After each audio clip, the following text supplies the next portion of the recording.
bahwa peserta FGD pada pagi hari ini tidak hanya berasal dari anggota Mahkamah Agung saja yang diwakili oleh Hakim Pengadilan Tata Usaha Negara Bandung dan Pengadilan Balai Bandung yang offline yang bisa hadir pada saat ini, juga kepada seluruh peserta yang bergabung secara online yang terhormat.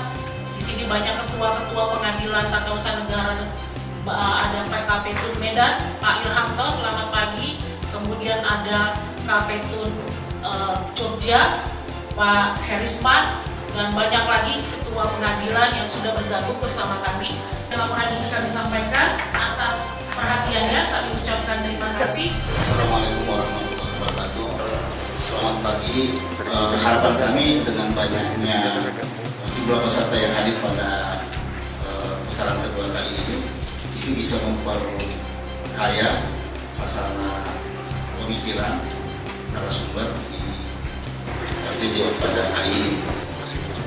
Kemudian anggaran dari kegiatan adalah anggaran pada IPA Baliban Kumil di tahun 2021. Acara FGD di Bank Kumil Mahkamah Agung Republik Indonesia untuk periode atau putaran kedua yang dilaksanakan oleh Ibu Dewi dan peneliti di Bank Kumil Mahkamah Agung. Saya nyatakan dibuka. Semoga teman-teman bisa melaksanakan kegiatan dengan baik meskipun kita dibatasi oleh keadaan. Meskipun ada keterbatasan itu, tapi tidak membatasi kita dalam menyuarakan pemikiran dalam rangka kebaikan daripada lembaga kita. Nah, dalam konteks ini tentu saja banyak aspek, banyak pandangan yang berbeda-beda begitu. Tadi Ibu Kurator menjelaskan bahwa ada pandangan yang mungkin perlu eksplorasi lebih jauh. Satu di antaranya adalah bagaimana kepastian lembaga atau PKN ini bisa benar-benar memiliki kewenangan yang berdasarkan pada undang-undang. Tapi kalau ada tindakan pada fungsi pemerintahan, maka dia menjadi tindakan tun. Di dalam beberapa pemahaman, keputusan itu tindakan dari tindakan hukum, ada tindakan nyata gitu. Tapi ini pakai saya berarti tindakan dibedakan antara tindakan hukum dengan tindakan nyata atau perbuatan nyata. Ini di undang apa sih bedanya antara perbuatan hukum yang penyalahgunaan wewenang dengan perbuatan hukum sewenang-wenang? Nah, disinilah kelihatannya ada sedikit kaitan dengan tindakan sebagai perbuatan hukum. Tindakan itu sebagai suatu yang faktual, itu ternyata masih konteksnya adalah sewenang-wenang. Jadi kalau ada besiki, itu lebih pada wewenang, itu lebih pada melampaui wewenang, itu lebih pada dia sudah tidak berwenang. Itu nah kayak gitu. Itu dalam undang-undangannya atau dalam konteks ini KUPB-nya lebih luas dari situ. Tapi emas saya itu ada di situ. Nah, sedangkan tindakannya itu lebih pada sewenang-wenang. Sewenang-wenang itu adalah tindakan. Willekeur atau arbitrariness itu adalah tindakan. Tidak sesuai. Pasti saya tidak sesuai. Kan on the floor tidak sesuai dengan kewenangan. On the whole tidak sesuai dengan kelayakan begitu. Jadi kalau melanggar tidak sesuai. Kalau melanggar itu perbuatan yang menyengaja melanggar. Dan itu juga sama dengan dia telah membangkang kewajiban hukumnya. Ada disobedience, ada disobey bagi dia. Jadi satu kasus itu kita nggak bisa melihat itu hanya hitam putih ya, apalagi kalau dia bicara keterlibatan publik. Nah ini persoalan yang harus didalami kalau kita ingin melihat satu kasus ya. Jadi tidak sederhana ya di dalam konteks teori kita melihat bahwa tindakan lelang itu adalah tindakan yang merupakan yang sifatnya aspeknya keperdataan. Baiklah, ini pertanyaan untuk khusus Pak Prof. Asep. Ini saat awal saya mungkin dari peristiwa hukumnya yang menimbulkan PMH pemerintah. Jadi saya berpikir secara generalisir dan mencoba mengkualifikasikan. Jadi pertama mengenai ada kartunnya saja. Jadi terbit kartun artinya itu digugat di PT UN. Kemudian juga ada timbul perjanjian. Kira-kira bila mana itu mengenai kompetensi absolut pada peradilan mana, bila mana terjadi hal seperti itu. Kalau tadi yang dua mungkin bisa dijawab mengenai ada kartun, itu artinya di PT UN. Ada perjanjian, itu artinya di peradilan umum perdata. Nah, bila mana yang 4 lagi ini ada perjanjian, ada kartun. Kemudian ada kartun, ada perjanjian.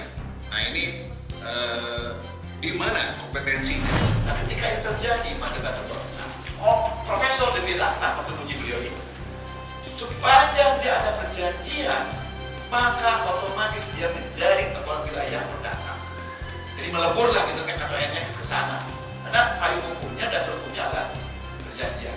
Maka setiap KKN yang lahir, maka itu akan melebur menjadi bagian dari keperdataan. Jadi saya kata beliau ini, saya tidak setuju kalau ada istilah publik bersih gitu. Publik aja perdata. Jadi ketika ada orang yang melakukan perjanjian kayak kegiatan perbuatan hukum dan pemerintahan, subjek pemerintahan, tapi karena dasarnya perjanjian, itu tetap melebur menjadi keperdataan. Jadi kalau ada sengketa di dalam kasus gitu, dalam perkara ini, tidak adanya KKTW, tidak ada KPN, tapi semuanya diserjakan oleh hakim perdata atau PN. Dalam perkara perdata memang masih banyak gugatan terkait perbuatan melawan hukum yang memang pada prinsipnya para pihak ingin meminta ganti kerugian karena kan masih belum, ya bahasa saya masih abu-abu lah ya, masih masing-masing bisa menafsirkan. Karena dalam perkara ekonomi syariah pun beberapa case juga memang kewenangan PA kan sudah diambil PA semua, jelas kita juga nggak berani. Tapi kalau di TUN ini mungkin lebih ke depannya ada yang lebih spesifik, terutama minta ganti kerugian, dan yang penting nanti teknis eksekusinya ketika digabungkan oleh hakim TUN, gimana hasil akhirnya. Misalnya tergugat membayar ganti kerugian, cuma menang di atas kertas saja, hasilnya nggak ada. Itu kan perlu dipikir, apalagi TUN kan memang yang sepanjang saya tahu kendala eksekusinya nanti bagaimana, mungkin lebih dikerucutkan, termasuk juga nanti gimana teknis eksekusinya Pak, mungkin dari perlu adanya dasar hukum bagi tindak lanjut hasil putusan pengadilan bagaimana tentang eksekusinya. Karena di perdata saja yang temuan beliau, pengalaman beliau seringkali juga tidak bisa dieksekusi. Contoh di lingkungan gitu ya, yang notabene sudah diputuskan inkrah tapi tidak bisa dieksekusi dengan berbagai macam faktor penyebabnya. Nah, apakah ini sudah ada kesiapan itu? Bagaimana pakai eksekusi dari OOD itu? Ketika putusannya dimenangkan atau dikabulkan? Jadi sebelumnya mungkin sebagian. Nah, kita tanya aja ke Pak Agung ya, itu ada pedoman, ada dasar bagi bagaimana kita mengatur eksekusi. Jangan sampai nanti kata Pak Berita dia benar di atas kertas tapi susah mendapatkan keadaan secara realnya begitu, karena tidak bisa dieksekusi. Saya kira ini penting untuk menjadi bagian dari keutuhan suatu keadilan itu. Begitu. Hanya adil dimenangkan di atas kertas tapi adil tidak dalam konkret kerugian yang diterima begitu. Ini baru kita benar-benar jadi terutama Mahkamah Agung cepat supaya pikiran ini. Yang kedua dari Pak Berita adalah apakah kalau misalnya hakim melakukan UKP kita itu dibolehkan tidak di dalam konteks ini? Karena ada prinsip ex bono itu bahwa sesuatu itu sesuai dengan permintaan. Di perdataan ketatnya begitu. Kalau permintaan segitu tidak bisa ada ucapan kita. Kalau itu boleh nggak ada ucapan kita? Nampaknya ada beberapa kasus dibolehkan itu ada yang ucapan kita. Di daerah MK membolehkan ada yang ucapan kita. Jadi hakim itu juga dibolehkan sepanjang itu demi keadaan karena sesuai dengan bono itu. Oleh karena itu kan menyimpang dari prinsip dasar dalam perdata yang tidak boleh ada ucapan kita. Kalau dia itu tindakannya dilakukan oleh pihak swasta dalam kerangka perjanjian, misalkan di dinas PU ya, karena kan tidak mungkin dinas PU itu melakukan pekerjaan fisik sendiri kan, pasti dia mensubkontrakkan atau mengkontrakkan kepada pihak ketiga, misalnya melalui perjanjian pengadaan jasa konstruksi misalnya. Jadi kan di situ ada dia melakukan tindakan faktual atas nama pemerintah berdasarkan perjanjian yang dibuat terlebih dahulu gitu. Kalau kita menggunakan konstruksi OOD, apakah yang bertanggung jawab itu adalah tetap pemerintah selaku pihak yang memiliki kewenangan dalam bidang hukum publik untuk membangun jalan, atau justru yang bertanggung jawab adalah si orang yang melakukan pekerjaan fisik, seperti misalkan tadi dinas PU itu mengkontrakkan kepada jasa konstruksi, yang bertanggung jawab itu siapa? Apakah dinas PU-nya atau jasa konstruksinya?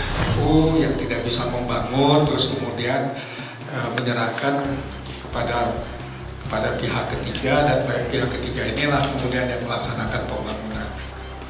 membangun sesuatu, dibangun lah. Yang memberikan SPK itu adalah salah satu vehicle, salah satu badan, istilahnya kita bahkan di bawah kementerian, dia yang memberikan penugasan itu. Saya nggak usah sebut karena kasusnya masih berjalan. Nah intinya buatlah perjanjian, terus kemudian dengan sanksi apabila tidak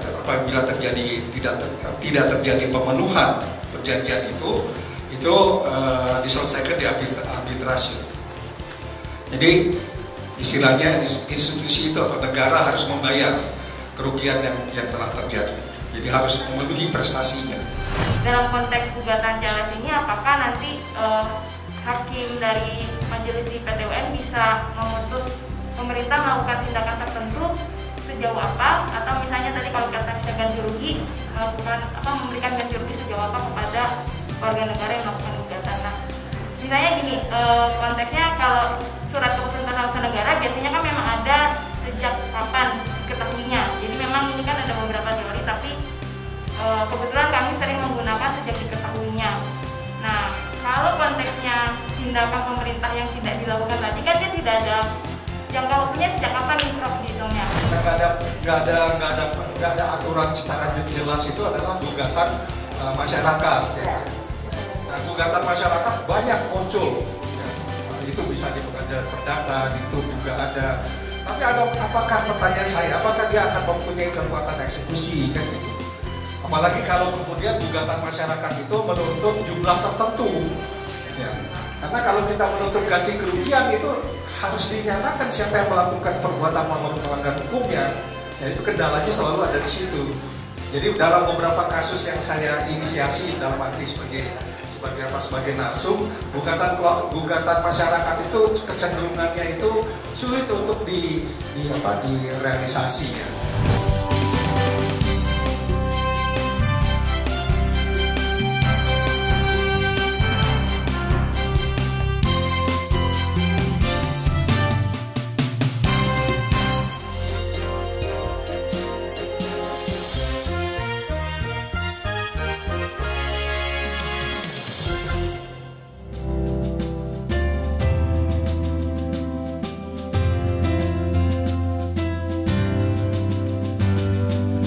Kita masuk ke sesi 2, ada 2 narasumber yang akan memaparkan materi pada siang hari ini. Yang pertama Pak Aan Effendi, jadi beliau hadir secara online, secara virtual. Saya ambil dulu mungkin terkait dengan apa sih yang disebut dengan tindakan pemerintahan itu, nanti bagaimana dengan kompetensi dari peradilan tata usaha negara untuk mengadili tindakan-tindakan pemerintahan. Nah, yang pertama tentu kalau kita bicara tujuan dari pemerintahan itu, bahwa tujuan pemerintahan bukan untuk menyelenggarakan kepentingan umum. Ketika kita bicara kepentingan umum ini sesuatu yang menjadi luas dan terus berkembang. Oleh karena itu tentu apa yang menjadi peran dari pemerintah ini terus-menerus akan berkembang. Harus selalu ada campur tangan dari pemerintah. Oleh karena itu, karena campur tangan pemerintah makin lama makin besar, tetapi tentu campur tangan pemerintah ini tadi kembali dalam rangka menyelenggarakan kepentingan umum. Ketika dia menjalankan tujuan pemerintahan, maka tujuan pemerintahan ini dijalankan oleh badan dan atau pejabat pemerintah.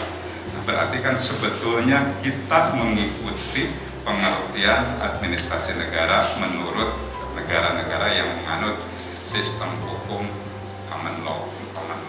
Nah, oleh karena itu dalam Undang-Undang 30 tahun 2014 ini disebutkan bahwa yang dimaksud dengan pemerintah di sini adalah unsur yang melaksanakan fungsi pemerintahan baik di lingkungan pemerintahan maupun penyelenggara negara lainnya. Para ahli, misalnya pendapat Pak Kuncoro dengan pendapat Romanya, dia mengatakan bahwa pejabat pemerintah itu adalah seseorang atau badan berdasarkan peraturan perundang-undangan diberi kewenangan untuk menyatakan kehendak pemerintah. Jadi di sini dia menyatakan kehendak pemerintah, tetapi pernyataan kehendak pemerintah itu tentu dilengkapi dengan kewenangan melakukan tindakan. Otomatis karena dia diberi kewenangan untuk menyatakan kehendak pemerintah, maka dia pun diberi kewenangan untuk melakukan tindakan. Artinya selain tindakan yang mengikat hukum, dia pun dilengkapi kewenangan untuk bersifat memaksa dari tindakan.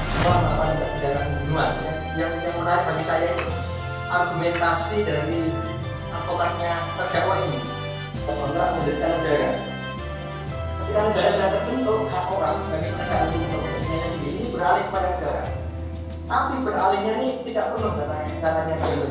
Jadi dalam kondisi tertentu, ketika negara tidak bisa melindungi sulit itu kan, kalau pengharapan itu tidak menghasilkan apa-apa. Jadi mau berbicara secara lisan, kan seperti kasus yang saya alami, menurut saya itu lebih mudah. Saya bisa berdebat karena objeknya ada keputusan. Kalau yang tidak ada keputusan, apakah menarik sekali apa yang disampaikan oleh pemateri narasumber kita. Ada beberapa hal yang tadi kami catat, terutama untuk pemateri dan narasumber pertama Bapak Dr. Efik, bahwa Pak Dr. Efik tadi menyampaikan pertama yang membedakan antara gugatan PT-UN dengan gugatan perbuatan oleh pemerintah, yaitu di samping yang permohonan pembatalan juga mengenai ganti rugi, Pak. Catatan yang pertama yang kami dicatat. Kemudian juga ada permasalahan yang disampaikan tadi terkait dengan hubungan kausalitas antara kesalahan dan kerugian. Misalnya contoh terkait dengan tindakan pembongkaran. Pembongkaran satu kawasan, ada beberapa rumah yang kena pembongkaran, tetapi yang menggugat adalah satu orang. Nah, kita azas di peradilan itu erga-omnes. Ketika sudah diputus, berarti itu sudah mengikat putusan itu. Nah, bagaimana dengan perlindungan masyarakat yang lain yang tidak menggugat? Terima kasih. Saya lanjutkan. Pertama terkait dengan asas erga-omnes ini, betul bahwa asas erga-omnes itu kan berarti mengikat semua pihak, tapi tentu yang terkait dengan kasus itu yang dimaksud dengan mengikat semua pihaknya. Kenapa? Karena tetap bahwa yang namanya putusan hakim itu adalah hukum yang berlaku khusus, bukan hukum yang berlaku umum. Lain yang tadi seperti Pak Han sampaikan, sebetulnya kan tidak langsung terkait dengan perkara itu. Jadi misalnya ketika yang bersangkutan diberhentikan sebagai dosen, sebagai PNS, lalu keputusan itu dibatalkan oleh hakim, maka kan semua yang terkait dengan pengembalian status dari Pak Han itu harus taat terhadap putusan hakim PT-UN itu. Karena prinsipnya yang namanya putusan hakim itu sama dengan tadi ya, sama dengan late trial, sama dengan casing, maksud saya bahwa dia adalah merupakan hukum yang berlaku khusus, bukan hukum yang berlaku umum. Pemerintah itu bertanggung jawab kepada warga masyarakat bukan hanya gara-gara adanya perbuatan melawan hukum, gitu. Atau kita sendiri dengan istilahnya besar itu berasal dari konsep equality the child. Jadi kalau di literatur sering diistilahkan perbuatan pemerintah itu sah secara hukum, tidak bertentangan dengan undang-undang, tidak bertentangan dengan hukum tertulis atau tidak tertulis. Tetapi karena dia menimbulkan kerugian, pemerintah tetap harus bertanggung jawab. Begitu. Seolah-olah jadi ada beberapa kewenangan yang ada di pengadilan negeri, ada di pengadilan tata usaha negara. Padahal tadi kalau kita lihat sebetulnya kan sama terkait dengan perbuatan melawan hukum. Nah, tapi sebelum ke situ, mungkin tadi saya ini terkait dengan hukum acara, bahwa kalau kita mengacu kepada perbuatan karma terkait dengan hukum acara, memang itu kan ada banyak kekuasaan kehakiman maupun dari undang-undang Mahkamah Agung, bahwa kalau hukum acaranya belum ada, maka Mahkamah Agung berwenang mengatur hukum acara, membuat hukum acara. Berdasarkan putusan pengadilan negeri tersebut, maka penggugat itu mengajukan gugatan ke Pengadilan Tata Usaha Negara Medan dan diperiksa. Nah, itu semua adalah alur dari perkembangan Perma ini sendiri. Apabila memang ini sudah ditransfer ke Pengadilan Tata Usaha atau Peradilan Tata Usaha Negara, maka hakim-hakim Peradilan Tata Usaha Negara itu jangan lagi mengembalikan itu atau membuat atau membiaskan itu atau mengambangkan itu lagi, begitu loh. Supaya ini tidak terjadi, Peradilan Perdata juga para hakim-hakim di Pengadilan Perdata juga diberikan pemahaman bahwa kewenangan ini sudah beralih, sehingga porsi pendidikan pun atau porsi diskusi ini pun berimbang antara hakim tun dengan hakim PM. Artinya, jadi kalau begitu, dengan class action didasari oleh Perma saja hukum acaranya, kalau menurut saya sih ya itu sudah memenuhi, selama nanti pembentuk undang-undang belum membuat hukum acara yang baru, berarti itu yang berlaku dan itu yang sah. Administrasi negara itu, administrasi pemerintahan itu memang harus selalu berbuat yang terbaik untuk kepentingan masyarakat. Sependek pengetahuan saya, CLS itu masuk ke Indonesia itu sebenarnya belum ada aturan hukum. Seperti tadi disampaikan oleh Prof. Asep, kasus yang paling menarik adalah kasus Mandalawangi, kasus di Jawa Barat. Saat itu juga aturannya belum ada. Sependek pengetahuan saya sampai hari ini, itu kan hanya dikaitkan dengan Perma 1 tahun 2002 tentang acara gugatan perwakilan kelompok. Kemudian perlu menjadi catatan penting bahwa undang-undang mengenai Cipta Kerja, Undang-Undang 11 tahun 2020, ya, itu memberikan kewenangan kalau kita lihat di klaster mengenai lingkungan hidup, bagaimana sikapnya ketika Utrecht dan banyak guru besar, kiblatnya Unpad itu, bahwa tindakan faktual itu kita nggak usah ngomong lagi, karena memang di bukunya Utrecht dijelaskan karena tidak menimbulkan akibat hukum, untuk apa kita perpanjang lagi. Nah, bagaimana mengkaitkan ini sementara faktanya di undang-undang itu menjadi kewenangan PT UPN? Memberikan negara. Ketika negara sudah terbentuk, hak orang sebagai penegak hukum untuk kepentingannya sendiri beralih kepada negara. Tapi beralihnya ini tidak perlu katanya perlu. Jadi dalam kondisi tertentu, ketika negara tidak bisa melindungi seperti kasus yang saya alami, kasus saya itu lebih mudah. Saya bisa berpikir karena objeknya ada keputusan. Ketika kita bicara kewenangan terkait dengan hukum acara, memang undang-undang memberikan delegasi kepada Mahkamah Agung untuk mengatur hukum acara. Walaupun kalau kita bicara secara konsep kan seharusnya Mahkamah Agung itu kan membentuk hukumnya dengan putusan, tidak dengan peraturan. Tetapi dalam keadaan tertentu tadi, karena memang mungkin kita masih menganggap bahwa hukum acara itu banyak yang belum diatur sehingga diberikan kepada Mahkamah Agung untuk mengaturnya. Kalau ketika kita membicarakan hukum acaranya hanya ada di peraturan Mahkamah Agung, kalau menurut saya kan ada memang delegasi dari undang-undang itu, maka berarti hukum acara itu memang itu yang berlaku dan itu dasarnya jelas karena ada delegasi. Kecuali dasar yang tidak jelas itu misalnya kemarin pendapatnya Pak Trias Pagarius itu yang mengatakan bahwa Perma itu sama dengan undang-undang, itu menurut saya keliru, karena Perma itu tentu tidak akan sama dengan hasil pembentuk undang-undang yang sebenarnya itu lembaga legislatif.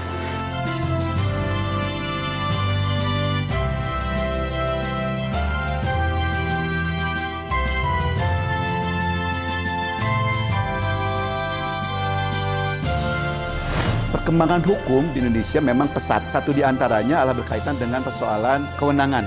Nah, dari perkembangan ini hemat saya banyak hal yang perlu dikaji dengan mendalam, dikaji dengan komprehensif, dikaji dengan konsisten begitu. Apakah tindakan pemerintahan pasal 365 itu bagaimana pelaksanaannya, bagaimana aturannya, bagaimana konsekuensinya. Jadi harapannya dari forum-forum seperti ini, baik FGD maupun tulisan di jurnal maupun berbagai forum-forum yang diselenggarakan oleh pengadilan oleh Mahkamah Agung, hemat saya itu merupakan bagian dari cara kita upaya untuk memastikan bagaimana penyelesaian sengketa administrasi dengan bungkusnya atau dengan besarannya adalah perbuatan melawan hukum oleh pemerintah atau oleh pejabat pemerintah. Pertama-tama saya sangat surprise dengan langkah yang akan dilakukan oleh Litbang Mahkamah Agung terkait dengan pengembangan kewenangan dari Mahkamah Agung bertalian dengan perbuatan melanggar hukum yang dilakukan oleh penguasa. Masalah utama yang selalu kami hadapi itu adalah terkait dengan perbuatan melanggar hukum yang dilakukan oleh penguasa untuk mewujudkan pemerintahan yang bersih dan berwibawa atau untuk mewujudkan pemerintahan yang good governance. Tindakan-tindakan dari pejabat dapat mencerminkan tujuan daripada negara itu sendiri sehingga tercapailah apa yang menjadi cita-cita kita. Upaya untuk memperkecil terjadinya perbuatan melanggar hukum itu harus dapat dilakukan atau dapat diwujudkan. Dan peran Mahkamah Agung di sini sangat sentral karena mereka adalah pilar dari negara hukum kita. Forum ini atau diskusi pagi ini itu penting dalam dua hal. Pertama, tentunya memberikan masukan kepada Mahkamah Agung dalam rangka memberikan saran akan adanya pengaturan-pengaturan baru tentang kewenangan peradilan tata usaha negara yang bisa dianggap baru ini gitu. Yang kedua, masukan-masukan dari hakim peradilan tata usaha negara maupun dari peradilan umum itu juga bisa memberikan masukan untuk pendalaman dan pengayaan materi-materi yang akan bisa menjadi rujukan bagi hakim-hakim dalam menguji perbuatan melawan hukum oleh pemerintah ini atau unreformative over hasdaq. Kami dari LBH diundang untuk mengikuti from group FGD dari Puslitbang Mahkamah Agung. Saya rasa FGD ini penting karena setelah adanya pengaturan melalui Perma 2 tahun 2019 itu akan menimbulkan dampak-dampak terhadap praktik gugatan maupun praktik di pengadilan sendiri. Maka melalui FGD ini diharapkan nanti ada upaya-upaya yang dapat dilakukan ke depannya dan kejelasan bagaimana gugatan-gugatan terhadap pemerintah dapat dilaksanakan dalam prakteknya di pengadilan di bawah Mahkamah Agung.